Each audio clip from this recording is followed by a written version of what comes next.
I submit to you tonight, brothers and sisters, I am a Muslim. Number one, that's my first identity. Number two, I am an African American. My skin is black. That's my second identity. I love my black skin. I don't apologize for it. I love it, everything about it, because Allah made me that way. It's Allah who created you in the wombs of your mother as He pleased. And if Allah made me a black man and pleased to be, for me to be black, I'm pleased to be black. Allah made me that way. Allah made me to be a man, and I love being a man. I don't want to be a woman. Degenerate.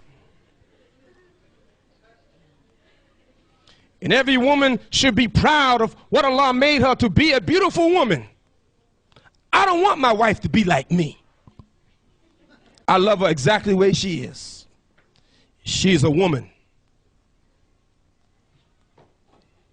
If your skin is white, be proud of that white skin that Allah gave you. Your hair is red, your hair is nappy, your hair is woolly, your hair is black, it's blonde. Doesn't matter. These are insignificant things. The real thing is, the real knowledge is that we submit our will to do the will of Allah the Almighty. So number one, I'm a Muslim. Why? Because on the day of judgment, my black skin can't do nothing for me.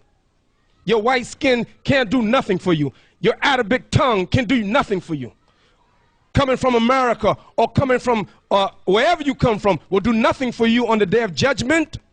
The thing that will help you is your relationship with Allah the Almighty, your iman, your faith, your taqwa. So don't worry about your skin color. Don't worry about what country you come from, language you speak. That's irrelevant to Allah subhanahu wa ta'ala. Allah doesn't look at these superficial things. He looks at your heart and your deeds. So I'm one, a Muslim. Number two, I'm black. And number three, I am American. Brothers and sisters, the same way some of you brothers come from Egypt and sisters come from Egypt or Syria or Jordan or Palestine or Sudan. Every one of you came from a country. I come from a country too. My country happens to be America. I'm born in America. Allah made me to. I had no choice. I just woke up one day and I was in Brooklyn. I had nothing to do with it. I didn't choose my parents. Allah chose them for me. Yes. And wherever Allah raised you up and gave you life, in whatever country He gave you life, that's the country you're born in. So this is my country. And I don't want to see America fail. I want to see America get better. But I must admit that America's sick. America, to me, is the height of jahiliyyah, the height of ignorance. I painted a picture a long time ago. Some of these young brothers will tell you the picture I painted of America. In my opinion, America is like a car speeding down a steep mountain full of ice and snow with brakes that don't work, driven by a blind man, high off of drugs. That's America.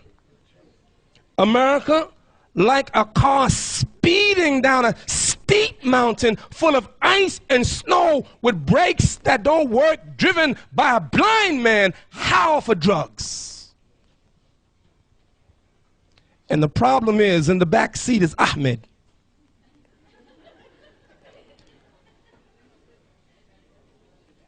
Whose feet are on the brakes and whose hands control the throttle? Why do I say America is the height of ignorance? Imam Siraj, but all of the technology of America, all of that, yes, tops. But real knowledge, she lacks. And what is that knowledge? Number one, brothers and sisters, the greatest knowledge that you can ever get is the knowledge of Allah. Trust me. The greatest knowledge you can ever get, the greatest knowledge, is the knowledge of your Creator, Allah. أعوذ بالله من الشيطان الرجيم وكيف تكفرون بالله وكنتم أمواتا فأحياكم ثم يميتكم ثم يحييكم ثم إليه ترجعون.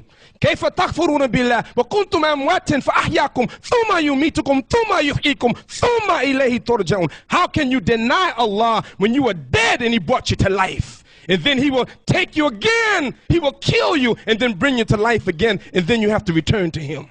How dare you? How dare you deny Allah?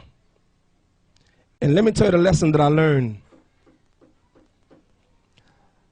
For Allah, the real issue is not how you begin, but how you end.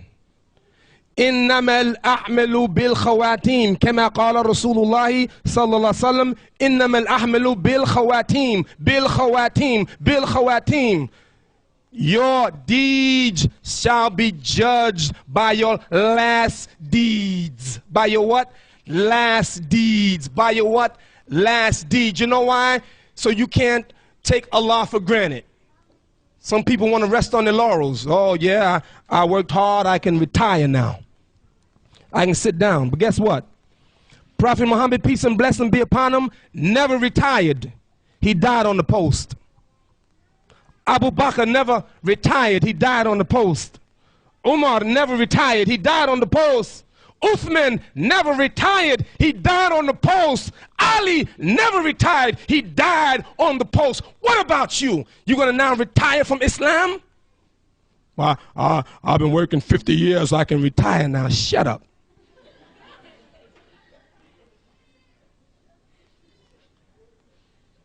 Brothers and sisters, really, the best knowledge you can get is the knowledge of Allah. And I want to leave you with one of His names. Yes, knowledge is sacred. What kind of knowledge?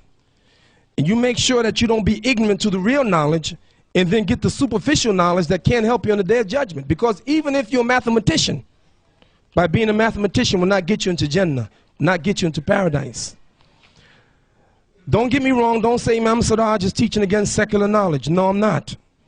Imam Siraj is teaching us priority.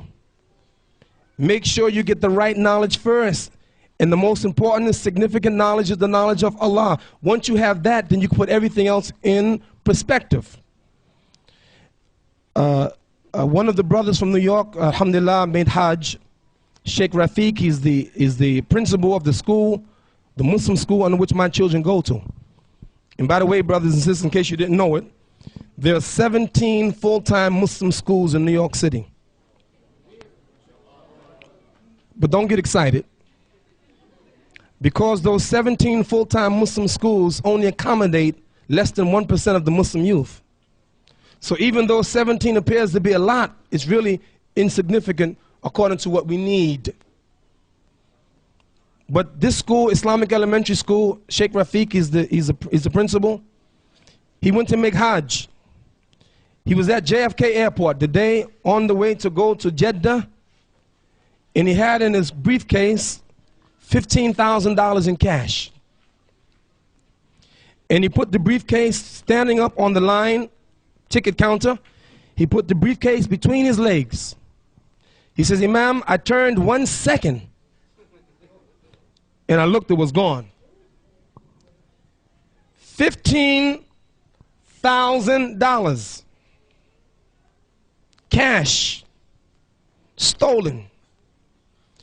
The person who stole it is a person that's jahil, ignorant, because they don't know Allah. 14 million Americans arrested a year because the country is full of jahiliyyah. 21,000 people murdered in America because the country is steeped in ignorance. 30,000 Americans took their own lives, committed suicide because they're steeped in ignorance. American women parade themselves naked on magazines, on the internet. Raunchy telephone calls for money because we're steeped in ignorance. prostitutes walking up and down the street, army with sex perversion, corrupted officials, president, Congress. More money spent in America on illegal drugs than on food and clothing and education. Why? Because America's in ignorance, not technology. She has that. Now, why now are Muslims going after the same kind of knowledge that they're going after and forgetting our knowledge that make 3,500 Muslims open up a liquor store in Chicago? Because I submit to you, we're going after the wrong knowledge. And the knowledge that we should go after, A, the knowledge of Allah, and 2, the knowledge of the hereafter.